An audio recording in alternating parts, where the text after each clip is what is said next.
Bismillahirrahmanirrahim. Assalamualaikum warahmatullahi wabarakatuh. Alhamdulillahirabbil alamin. Assalatu wassalamu ala asrofil anbiya'i wal mursalin Sayyidina wa maulana Muhammadin wa ala alihi wa ashabihi ajma'in. Perkenalkan, nama saya Sinta Krismawati dari kelompok 4 yang akan memaparkan materi. Baik, langsung saja dengan soal yang pertama. Apakah satuan pendidikan yang menggunakan kurikulum 2013 bisa melakukan proyek penguatan profil pelajar Pancasila? Jawabannya, satuan pendidikan yang menggunakan kurikulum 2013 bisa melakukan proyek penguatan profil pelajar Pancasila bila satuan pendidikan dapat menyesuaikan pengelolaan waktu dan kolaborasi antar guru. Nah, soal kedua, apa yang dimaksud dengan capaian pembelajaran atau CP?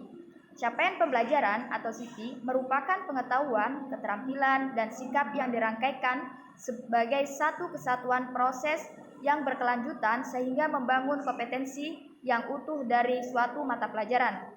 Capaian pembelajaran di PIAUD didesain untuk membangun kesenangan belajar dan kesiapan bersekolah anak. Baik. Soal selanjutnya, apakah capaian pembelajaran CP menggantikan standar kompetensi lulusan SKL? Jawabannya, capaian pembelajaran CP bukan pengganti SKL atau STPPA dalam kerangka kurikulum CP. Kedudukannya di bawah standar nasional membangun kesenangan belajar dan kesiapan bersekolah anak. Baik, bismillah, saya atas nama Sri Anissa akan melanjutkan materi selanjutnya, yaitu jika capaian pembelajaran CP antara dengan KI dan KD, apakah SKL tetap menjadi acuan dalam mengatur kompetensi lulusan dari suatu pendidikan? Jawabannya ya, SKL tetap menjadi acuan untuk mengukur kompetensi lulusan. Soal berikutnya, mengapa capaian pembelajaran CP mengintegrasikan kembali keterampilan, pengetahuan, dan sikap kompetensi? Jawabannya, kompetensi adalah rangkaian dari pengetahuan, keterampilan, disposisi, sikap tentang ilmu pengetahuan, dan sikap tahap proses pembelajaran, dorongan untuk belajar, dan motivasi untuk menggali konsep lebih dalam. Dengan demikian, keterampilan, pengetahuan, dan sikap tidak sepatutnya dipisahkan.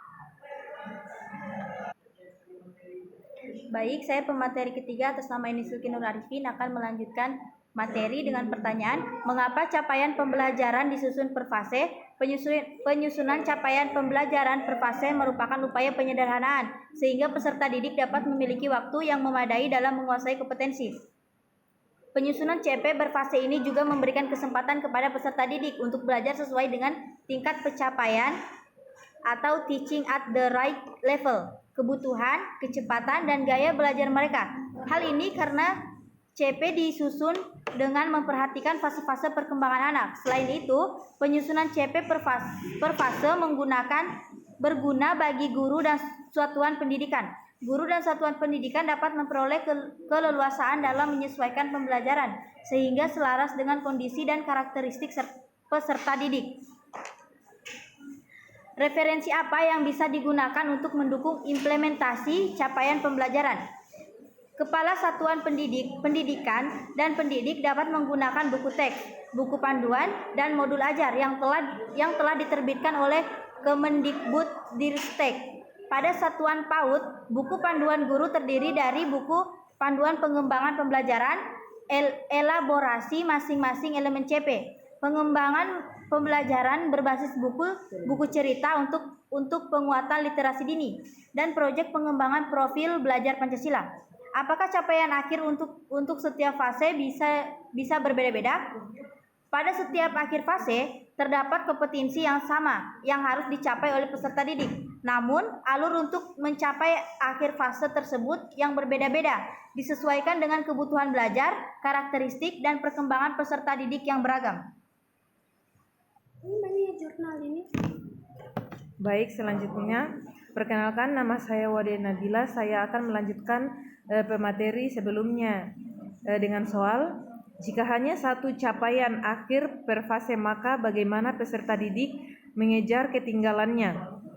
Jawabannya, peserta didik mengajar ketinggalan dengan cara guru menentukan strategi pembelajaran yang tepat berdasarkan hasil asesmen. Asesmen merupakan bagian terpadu dari proses pembelajaran, memfasilitasi pembelajaran dan menyediakan informasi yang holistik sebagai umpan baik untuk guru, peserta didik, dan orang tua agar dapat memadu mereka dalam menentukan strategi pembelajaran selanjutnya. Soal yang kedua, apakah peserta didik akan selalu berada di fase yang sama untuk setiap mata pelajaran? Jawabannya, peserta didik tidak selalu berada di fase yang sama untuk setiap mata pelajaran. Penetapan fase didasarkan pada hasil asesmen. Seorang peserta didik mungkin saja berada di fase yang berbeda untuk beberapa mata pelajaran. Penyesuaian dimungkinkan pada fase yang berbeda dari capaian pembelajaran atau CP setiap mapel. Selanjutnya, jika hanya satu capaian akhir per fase,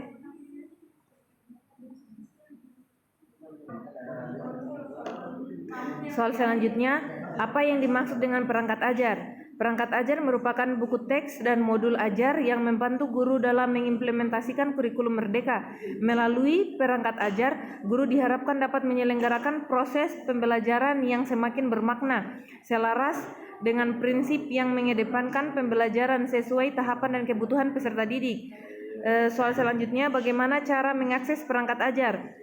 Perangkat ajar dapat diakses melalui media cetak dan secara daring. Media cetak, buku teks akan disediakan Kemendikbud secara daring dan cetak dengan prosedur distribusi sesuai peraturan yang berlaku. Daring, modul ajar dapat diakses dan digunakan pada platform. Selanjutnya, saya Egit Susanto selaku pemateri terakhir akan membacakan pertanyaan berikutnya. Apa yang dimaksud dengan modul ajar? Modul ajar merupakan dokumen yang berisi tujuan, langkah, dan media pembelajaran serta asesmen yang dibutuhkan dalam satu unit atau topik berdasarkan alur tujuan pembelajaran. Pemerintah menyediakan contoh-contoh modul ajar yang dapat disajikan inspirasi untuk satuan pendidikan.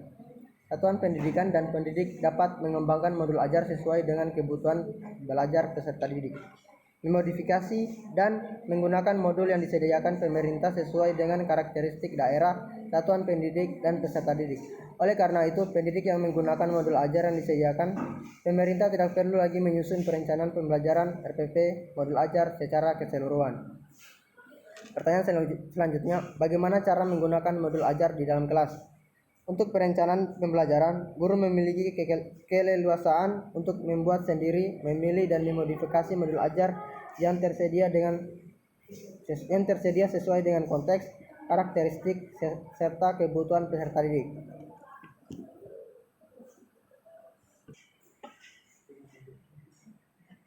Baik, itulah tadi hasil pemaparan materi dari kelompok 4. Kurang lebihnya mohon dimaafkan. Saya akhiri billahi taufiq wal hidayah. Wassalamualaikum warahmatullahi wabarakatuh.